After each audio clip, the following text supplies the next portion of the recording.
أول خطوة أو سبب من أسباب الفشل في طريق الفريلانس هي التشتت. هو إنك تتعلم حاجة لفترة قصيرة، زي مثلا إنك تتعلم الجرافيك ديزاين أو البرمجة أو كتابة المحتوى أو حتى الترجمة، ولكن بتتعلمها لفترة قصيرة جدا وبتتنقل من مجال للتاني، وده بسبب أعتقد إنك مليت من المجال اللي أنت بتدرسه، أو حاسس إن المجال ده مش هيبقى ليك مستقبل فيه أو مش حابب تكمل فيه، او شايف ان في مجال تاني فيه فلوس اكتر. بس خليني اقول لك يا صديقي ان في شعره صغيره جدا بين التشتت وبين ان انت تجرب كتير بهدف انك تكتشف المجال اللي انت حابب تكمل فيه، وهو ده اللي المفروض يكون الهدف بتاعك وانت بتبدا تتعلم اي حاجه جديده. فلو انت بتعاني من فكره التشتت نفسها، او ان انت بتتنقل من مجال للتاني وحاسس ان الموضوع ده او المجالات التانية هي اللي بتخطفك، مش انت اللي بتقرر المصير بتاعك وان انت فعلا عاوز تتعلم المجال ده او لا، لازم يا صديقي تحط خطة تعلم واضحة للمجال اللي انت حابب تدرسه، وتحاول مستمر في التعلم لمدة 3 شهور على الأقل. وفي ال3 شهور دول حاول يا صديقي انك ما تتعلمش اي حاجة تانية، تحط كل تركيزك في المجال اللي انت بتتعلمه. وعلشان الخطة دي تنجح لازم تكون كاتب هدف التعلم بتاعك بشكل واضح وصريح في ورقة، وكمان تكون كاتب عدد الساعات اللي انت هتقضيها في التعلم في المجال ده. تيجي في نهاية كل يوم وتشوف انت فعلا حققت الهدف اليومي بتاعك ولا لا. تاني خطوة أو سبب من أسباب الفشل في طريق الفريلانس وهي عدم الاستمرارية.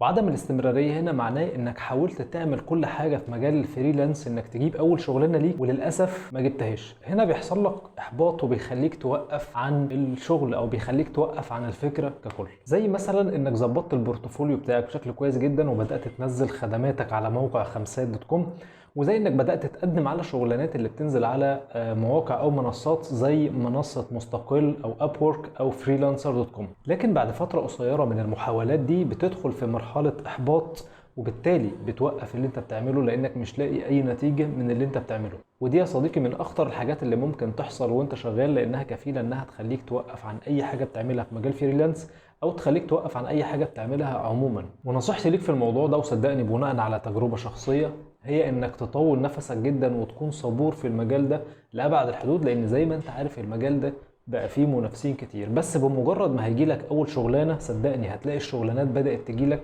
من كل مكان او من كل منصة انت شغال عليها بإذن الله.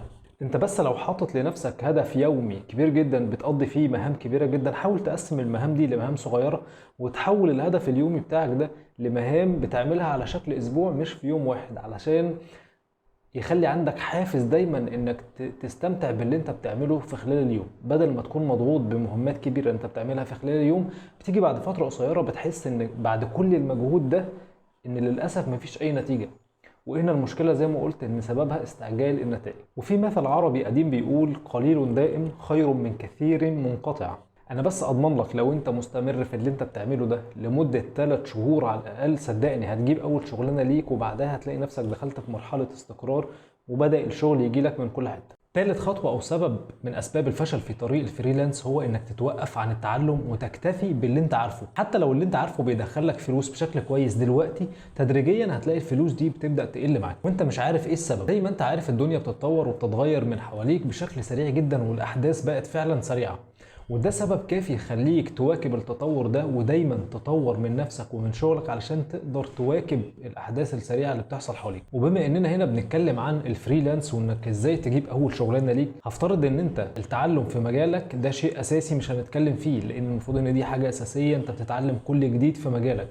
اما لو انت شاطر في مجالك ولسه مش عارف تجيب اول شغلانه ليك كفريلانسر، هي انك لازم ما توقفش ابدا تتعلم ان ازاي تجيب اول شغلانه ليك، ازاي تكتب وصف الخدمه بتاعتك مثلا على موقع خمسات، ازاي تكتب بروبوزل قوي على موقع مستقل او ابورك او فريلانسر دوت كوم، وزي كمان انك ازاي تعمل بورتفوليو قوي ليك خلي اي عميل وهو بيتفرج على البورتفوليو بتاعك يقتنع بيك وفعلا يقدر يعتمد عليك في الشغلانات اللي هيديها لك. والحاجات دي بالظبط هي عامله زي السيستم اللي هيضمن لك نجاح شغلك كفريلانسر. وصدقني يا صديقي الكلام ده بناء على تجارب شخصيه، وفعلا كنت كل فتره لازم ادخل اتعلم ازاي اقدر انجح كفريلانسر واقدر اجيب شغلانات من المواقع واقدر اتغلب على المنافسين اللي موجودين في المنصات دي. ودي المواضيع اللي هنتكلم فيها ان شاء الله الفتره اللي جايه علشان تساعدك كفريلانسر تقدر تجيب اول شغلانه ليك وتبدا تبني عمل مستقر من الفريلانس باذن الله، حتى لو كنت هتاخد الفريلانس مجال جانبي جنب شغلك. علشان كده بقول لك يا صديقي اوعى تتوقف عن التعلم دي ابدا. رابع خطوه معانا او سبب من اسباب الفشل في طريق الفريلانس هو انك تستنى وقت طويل جدا علشان تبدا باحسن مستوى ليك.